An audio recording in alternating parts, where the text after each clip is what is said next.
The reason why we call the banana coach to come here is that she was awarded the award of Ikamanga in gold.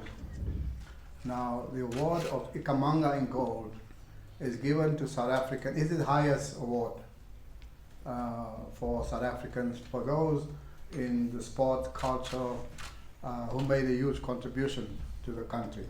And so we must congratulate and very happy that you are a recipient of Ikamanga in gold.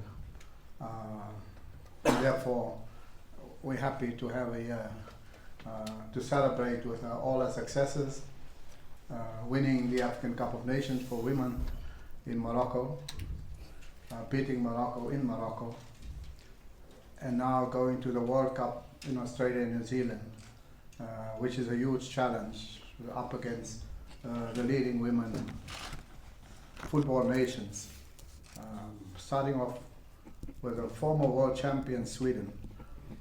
So it is a huge challenge that they have, and we want to wish her all the best and success, and congratulations again on your award. I don't know if you want to say anything before we go on to the team.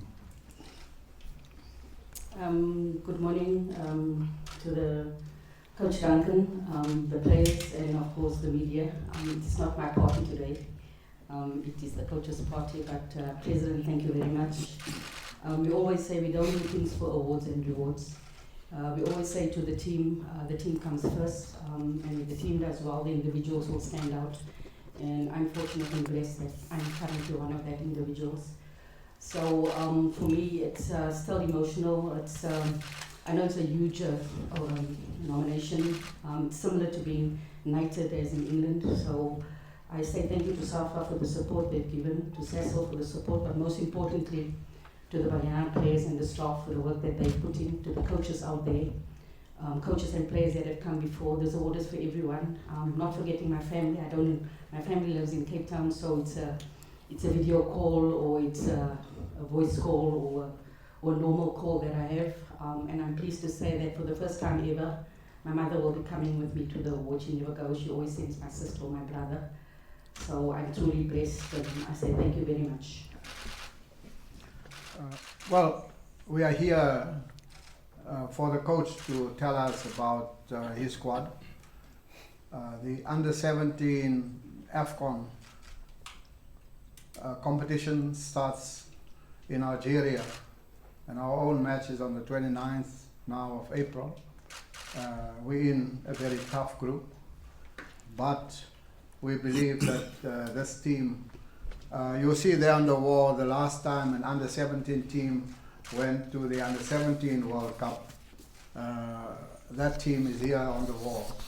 So we want this team also to join them there on the wall as a team that is qualified for the World Cup, for the under-17 World Cup. But for now, we're going to AFCON and want to wish them all the best.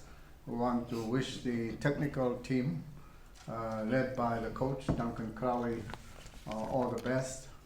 African teams have performed in the under-17 World Cup and in the AFCON. You know, the country with the highest number of winning the World Cup in under-17 is Nigeria. It's won it 5 times. The next country is Brazil. Brazil under-17 won the World Cup 4 times. Ghana won it twice. So the African under-17 teams seems to dominate when it comes to under-17 World Cup. Of course, our best performance at senior level is Morocco. In the semi-final, we have never won the Senior World Cup. So we know by looking at the picture that the under-17 AFCON and fighting for places for the World Cup is always a massive challenge. But we think our team is up to the task. That's why we are here to introduce that team to you. The coach will introduce them, and we have to support them from now until the final of that tournament in Algeria. Of course, in Algeria, they may play in the Nelson Mandela Stadium, which is the best stadium in Algiers, Algeria, named after Nelson Mandela. So we're looking forward to see you in the final of the Under-17 Under-17 AFCON in the Nelson Mandela Stadium in Algiers. We want to wish you all the best. Look forward to good performances from you. All of the teams that has done well in Under-17 has eventually won the World Cup. And that is just, you look at Brazil Under-17 teams, Argentina Under-17 teams. The only one that didn't follow through to eventually go and win the World Cup, France Under-17 teams winning the World Cup in the end. The only missing link there is African teams. It's not made it. The technical people will explain why that is the case. That pattern is not followed by African teams. But all the other teams, Argentina, Brazil, Germany, you follow them, Spain, you can follow them right into the Senior World Cup. So this is your beginning. Under-17 internationals is where international football starts. That is the highest level of competition and the first. That's the entry point to international football and global football. So this is your first time that you will perform at that level. And the second level, of course, is the World Cup. So it is the beginning of a wonderful, exciting journey, and we want to wish you all the best. And thank you very much, Coach. And thank you for coming to support them. My primary job here today is just to announce the 21-man squad that will represent the country at the Under-17 AFCON. Now, but allow me just to say a few things before I do that. Firstly, after the COSAFA Cup, where we reached the final, we lost to Zambia. I think the team did very well then. We had a few days to prepare that team, and after that competition, we got together to assemble a team to make us proud as far as the country is concerned in this AFCON. We had a selection camp where we had quite a few players, extra players, 40 players from all over the country coming together. We had that selection camp. We selected a few to represent or to join us at the camp that started on Monday. And that's, of course, with 6 foreign-based players as well. When we met on a Sunday, I could see the camaraderie. You know, somebody mentioned to me yesterday about orientation as far as the foreign-based players mixing with the local-based players concerned. What I've noticed, that immediately there was that camaraderie. There was that, nobody could see that that's a group on that side or this group is from that side. It seems like a team immediately, and that gave me great hope in selecting this team. It was difficult selecting the players. Yes, this time around we had to concentrate more on the overseas-based players because we haven't seen them. The only time that I really saw them, to be honest, was via video clippings. And it's different seeing them on the pitch in front of you. And that is what we concentrated on in the first few days, and I'm happy with what I saw. And like I've mentioned, this was a difficult selection because nobody in the 30-man squad that we had at training was bad players. All of them were good players. But unfortunately, we could only select 21. And that 21 had to be a balanced team. We couldn't be, if I look at the squad and as I spoke to the technical team about it, most of the very, very good players came from the midfield. But unfortunately, if we wanted to be balanced, we had to select only a certain number in that positions. So yeah, it was a difficult situation as far as selecting the teams are concerned. We had a displeasure of announcing who's not in the 21-man squad. But today I've got the pleasure of announcing the 21-man squad that will be representing the country at the Under-17 AFCON competition. And as we've mentioned earlier, with Coach Desiree sitting next to me, and the President just mentioned that when Bafana last won the AFCON, they beat Morocco. And Morocco just came to mind now. And Morocco is going to be our first opponents at this competition. I don't know if it's a good omen, but I'm sure we can do something as far as this is concerned. The President also mentioned, and the coach next to me mentioned that this is my party. But I don't see it as my party. This is the party of the 21 players that's going to be selected. And as we've mentioned quite a few times at training, it's not about me as the coach or even the technical team. It's all about them. It's them that we're going to put in the windows. Them that's going to represent the country. And I know there are 14 different teams that's assembled to represent one team. And for us to be successful, like we were in the COSAFA, is for us to play together as a team. And so far I'm happy. But we've still got 2 weeks before the 29th when the tournament starts. So far I'm happy, and we must just continue in that vein by having that team spirit going. And with that, we can make it a success this time around as well. Do I go ahead mentioning the 21-man squad that we've got in no particular order? These will be the players that will be representing the country at the AFCON. Takalani Mashamba from Kaizer Chiefs. Gennaro Johnson from Cape Town Spurs. From Atlanta United in the USA, Kyle Jansen. From Cape Town City, Koza Manyama. Ketometsi Lucia from Supersport United. From Norwich City in the UK, Waylon Renike. From Supersport United, Benjamin Wallace. From Mamelodi Sundowns, Vincent Setoli. From Stellenbosch FC, Tyler Cesaro. Tata Sabia from Mamelodi Sundowns. Kolani Shaka from Orlando Pirates. Homolemo Kikana from TS Galaxy. From Kaizer Chiefs, Vicky Makwawana. From Cape Town Spurs, Luke Bartman. Xavier Jodemus from Ubuntu Academy. Dakir Lee from Cape Town Spurs. From Vitesse in the Netherlands, Michael Dukumu. From Capital City in Pretoria, Arifa Mayubelo. From Mamelodi Sundowns, Bennett Mokoena.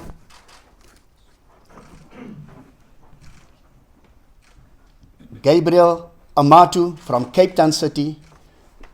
And last but by no means least, Siyabonga Mabena from Mamelodi Sundowns. Those are the 21 players that will be representing our national team in the Under-17 AFCON. I think we must just get them to sit so that we can have a team photo. After the questions. After the questions, okay.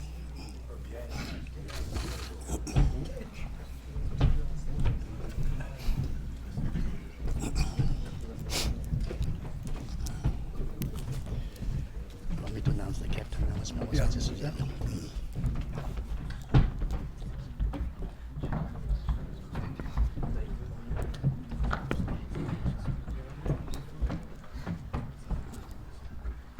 Right, and it also gives me great pleasure.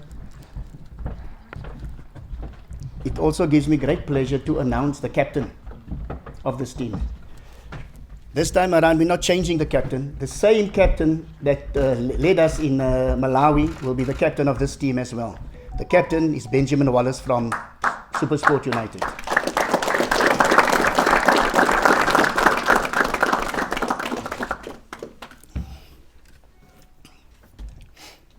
All right, members of the media, this is our team that will represent us at AFCON.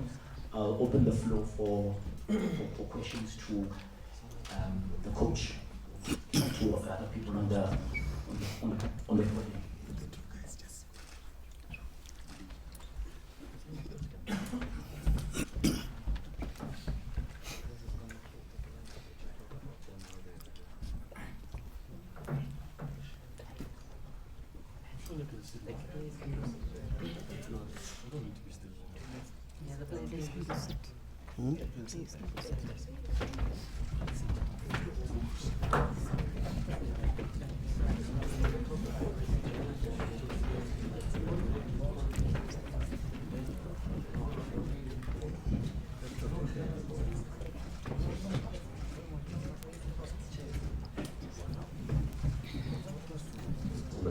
Joseph from Sports. Congratulations to the bunch of young men. Coach, I'm just curious, for a normal and ordinary day-to-day league, you just look at that some of these players, you only saw them on clips. How difficult is it for you to go out scouting for the national players within the under-16 category when you know very well that they are not on TV every day, or we cannot see them anywhere or at any time we want to see them? And to tell you the truth, it is very difficult to select or to select players to come to a selection camp. But we've got representatives in each of the provinces that gives us tips.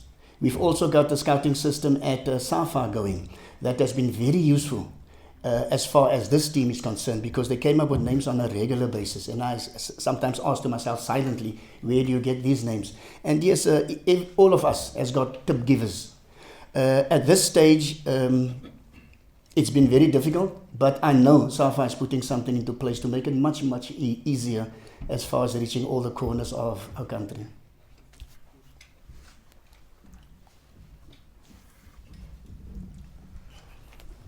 Yulu Koshe from News on Africa, coach. You've got a team assembled, like you said, from 14 different teams representing one team. Now, for the bulk, some of these players are coming from Europe, like you've already alluded. Some top academies from top teams that side, with some of the top South African academy teams as well. How difficult now is a task is it for you to quickly get them all playing in one philosophy in time for that big showpiece? And how confident are you that they will be able to become one team by the time you make your first big team? It is slightly different to coaching a club team, where you've got to coach to develop over a long period. Here you've got a team for a few weeks. The most important thing to realize and to select when you select the players, to see who's coachable. If you've got a coachable player, it's easy to tweak certain things. And if it's all these players are intelligent. A person can see that when you give them instruction, you show them what to do. It's easy for them to catch on as far as that is concerned. And the most important thing for us as coaches, or as the technical team, is to ensure that you play more games, so that is when they get used to the philosophy that you're trying to instill in the team.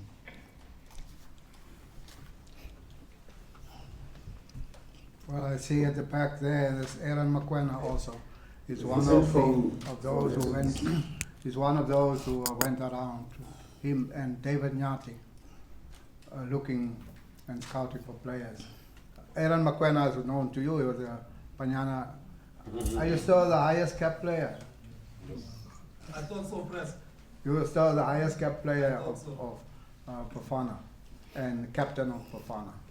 So he is now with the under-17 team. He's going with the team as the assistant coach. Yeah. May I also add that he's a great help. I think every team needs a person like Aaron Mabena on your team, because he's been through all of it. Like the president just alluded to, he played more games than anybody else, or being captain more than anybody else.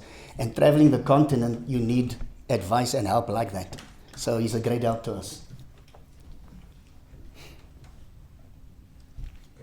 Vincent from SABC News.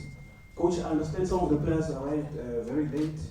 How much did that impact on your final selection of the team? You said some of the players. One player arrived late, and that was 2 days late. And we knew about him. He's going to return on the Thursday. He arrived 2 days late, but it wasn't a major problem. But the most important thing is to remember that all of us were in camp on time, and that is the important factor. A person must just stay positive. There's going to be negatives as we go through, but the positive side of things is all of us arrived on time before we left the shores. And like I've mentioned, the team spirit is absolutely fantastic, and that is a plus for us.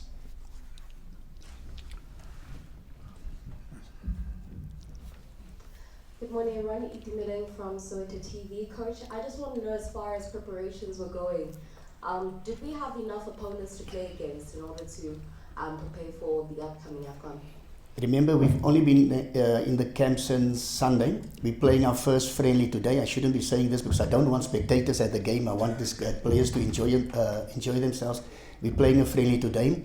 Then we're leaving the shores over the weekend, and we've got 2 friendlies lined up when we get to Algeria. Those friendlies must still be confirmed, but yes, we've got friendlies lined up. But like I've mentioned earlier on as well, playing games, that is the key to our training sessions at this stage. Remember, these players will not be match unfit because we spotted them at their clubs and they are regulars at their club. So that is a big plus to us. For them to join as a team, to mix as a team, that is the important thing at this stage. And your question is very important because we need that friendlies. And yes, we're happy with having a friendly this week and 2 when we're in Algeria to acclimatize as well. Thank you. Thanks, Coach. Leila from SABC. Just to follow up on the friendlies, I saw some of your opponents playing friendlies, I think as early as last month. What has taken you so long to line up? Because I'm taking from you, you are in a very strong group.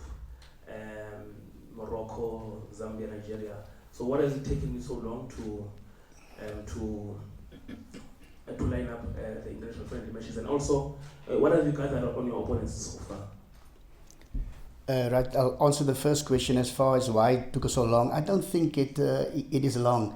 We will have 4 weeks before we go into our first game, and we have enough friendlies. That will be fine as far as joining the team together, something that I've mentioned for a while now.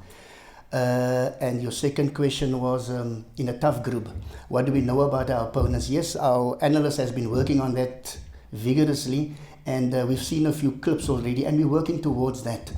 We've also roped in Dean from FIFA to assist as far as that is concerned, analyzing our opponents and see how we can assist in us being prepared for the games. So we will know something about our opponents. We know something about Zambia because we played against them twice not so long ago. But then again, on the other hand, what we can say about Zambia that we played against, they will also have a different team like us. So the latest and the latest videos will be important, and that is where we will depend on our analysts to bring us the material so that we can prepare properly.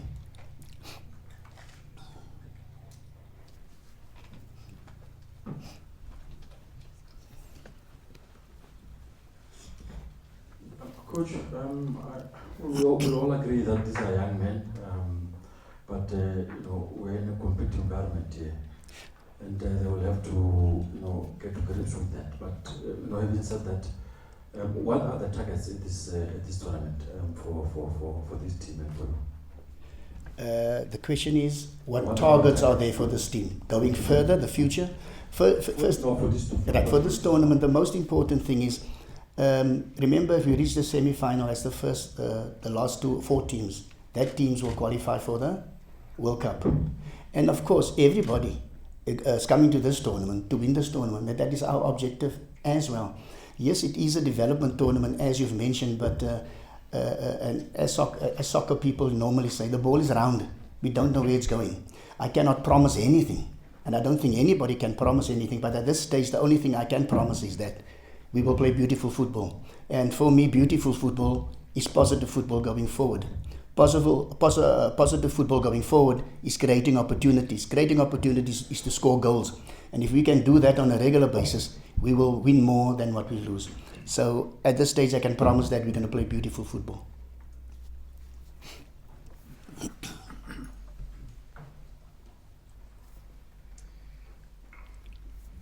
Any more questions? President, I think last week there was an element of a club versus country issue regarding this team, and I recall that in December, I think the team went to Malawi without another player who was also from a PSL team because he went to a training camp with his team. How do we address these things going forward, President? And also, if I can just ask the TD, because I think this was the first time that they were dealing properly from a scouting perspective in a structured environment with the overseas-based players. What are the lessons from this? Well, I think that every player selected and announced is here, and they are going to leave. So there is no question of players not being here and not released. They are going, and they're going to participate as a team, identified, selected by the coach, and they are all here, so there's no issue. The question of club versus country is a matter relates to the international match calendar. We have made certain submissions on the international match calendar. However, it was finalized about a month ago going forward.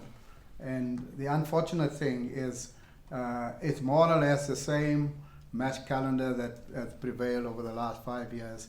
And our position is clear that that match calendar, as it is constructed, does not favor African teams. It favors Europe, but not African teams, because you have 8 days to play 2 matches.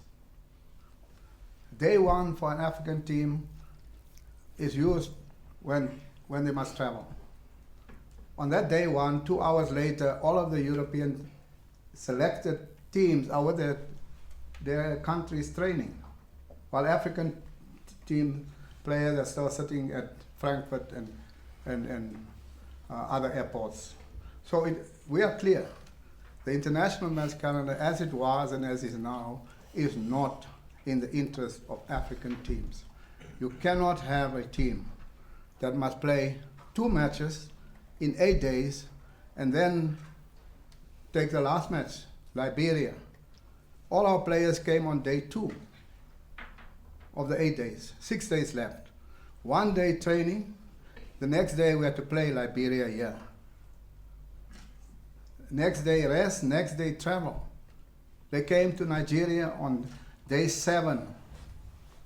They must play because in day 8 they must be back with their club. It is a totally unsatisfactory arrangement. But unfortunately, we have to sit with it for another 4 or 5 years. But an African team will not win the World Cup under these prevailing conditions. That I can tell you. The difference was now that the team played in December. Why did African teams perform in a World Cup in December? It is because those players were not released at the end of the European season, but in the middle. They're still fresh, and therefore they could perform. And when you play the whole season, you end in May and June in Europe, you then release to your African team, you are finished. Now that tired body must win you the World Cup.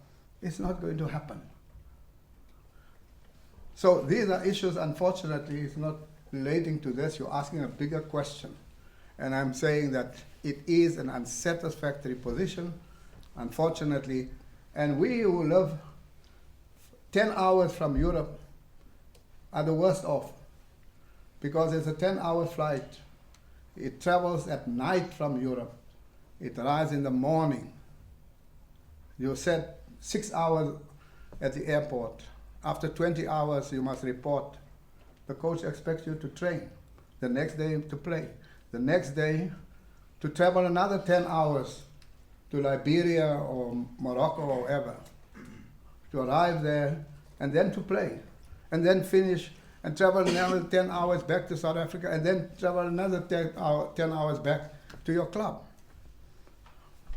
You're not going to get the best performance from such players. And that is something that we must consistently raise. But fortunately, it's not their problem at this stage. And we are happy they're all here, and they must perform. Okay, match calendar. We hope one day will change.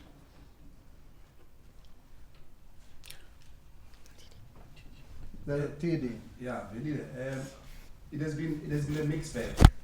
Let me just greet the media first and congratulate the players also and the technical team and Coach Duncan for a sterling job.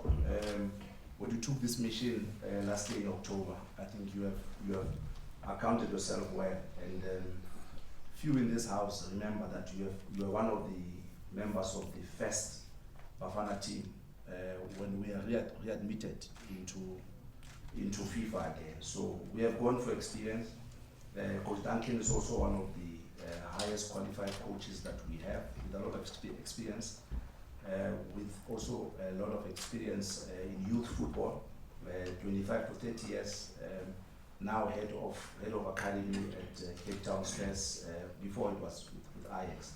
Again, he has taken a lot of teams also to Europe, so much experience. In terms of what you asked for, Velile, the scouting team.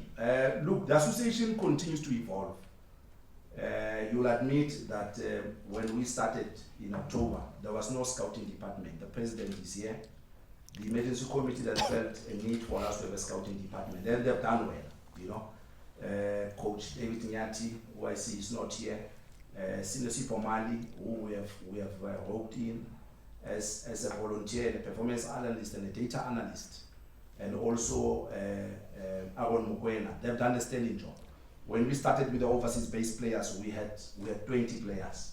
But you need also to understand, in the diaspora, we have parents who have also been supportive, trying to bring their players to come to South Africa, and they need to be commended for that. Of course, you have also had your social media scouts who have dropped names at will at any moment. I've asked for reports from them, they just drop names. So from that 20, the technical team and the scouts had to knuckle down. You will also understand, we then invited 13 players, 13 overseas-based players, Mr. President, was invited for this camp.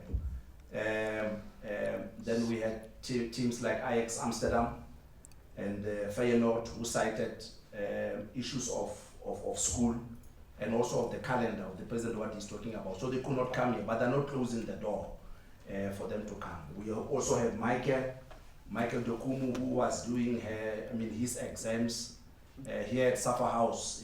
He's with Vitesse, but he had to do it here. We have a tutor here who's also with us. So like I say, there's been a mixed bag, but we continue to learn, and that's why you have this team. So the team has been assembled from a lot of research, from the scouting department. Sinesipo has been vital as a technical scout to really dig deep into trying to get all these players, you know. And like we say, we are confident that this team is a very, very good team. I'm disappointed that the majority of the media here, you have never had a chance to go watch them train at UJ at Fan Valley, you know. You need to be proud of this team. It's a very, very good team, you know. If you ask me, the mandate from the association to Coach Duncan, yes, the semi-final it's a reachable target, but I think we can really get to the World Cup. So this is a very, very good team, and congratulations to all the players and the scouts and the parents and the teams who have provided the players, you know, under difficult circumstances. Like I say, this mission started when this team has not played for 2 years. When we started in October, going to the COSAFA, getting second position, having a camp again in February, because South Africa is a difficult country. There's so much noise when players from Chiefs are not there, or from Nakavimbi FC, from Guyana, you have so much noise. So our camp has been delayed because we had to widen the pool.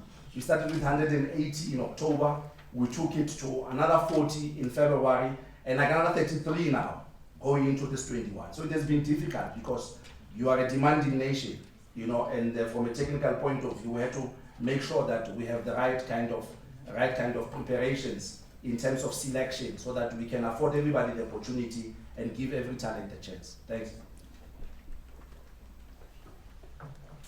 Here I see the Lion of Taranga, list here. And I'm tempted to ask, why is he doing, what is he doing here? Spy. And I'm sure this young man doesn't have a clue. No, don't worry. Just welcome him. Welcome. Welcome. Thank you very much. But I would still love to find out what is he doing. Okay, you can have a one-on-one and him on the side. I think we are done now. You want the captain to say something? The coach will have a final word, and then we'll... Yeah. We're preparing youngsters for the future. Yes, we want to win stuff, we want to reach the World Cup and so on. And but the most important thing is to ensure that most of the players that we announced here today, that they reach the pinnacle, and all of them would like to play for their country, for Bafana in that in this case. And this is part of their development, their growth. And one way of preparing them is off the field as well. That is why I'd like to call the captain, Ben, to the front just to say a few words, if you guys allow me to. Ben? Come sit there. Come. Bring a chair for you.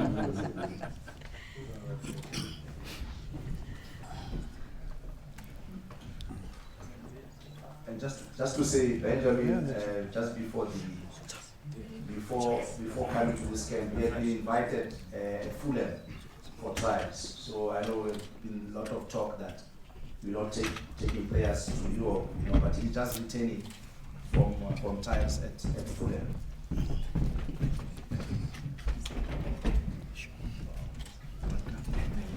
No, and the good thing about the good thing about this lot is, it's not only about soccer, eating and sleeping. Like the TD mentioned, we've got a tutor with us as well, and it's very tough for them because they've got at the moment the first week they train twice a day. Rush to shower, come down for the meal, and then they've still got to study. Last night, I'm a teacher. Last night, I went to my room and I said to myself, I don't think I'll be able to study. But Ben is one of them that encouraged them to study. And that is why not only is the captain on the field, but off the field as well. Ben? Hello, can you hear me? Yeah, so just firstly, I'd just like to say thank you so much to SAFA and the coaches for this unbelievable opportunity. I mean, it's a tournament on the world stage, it's globally recognized, so it's just a fantastic opportunity for us to go out there and show the world what we can do. And then, secondly, I'd just like to say thank you for the support system that we've been granted. It's unbelievable. Off the field, we've been given everything we need, as well as on the field, we've been given everything we need. So I think all the boys are just really excited now to get going, and we get to start heading towards that goal of qualifying for the World Cup and ultimately winning the tournament as well. So thank you.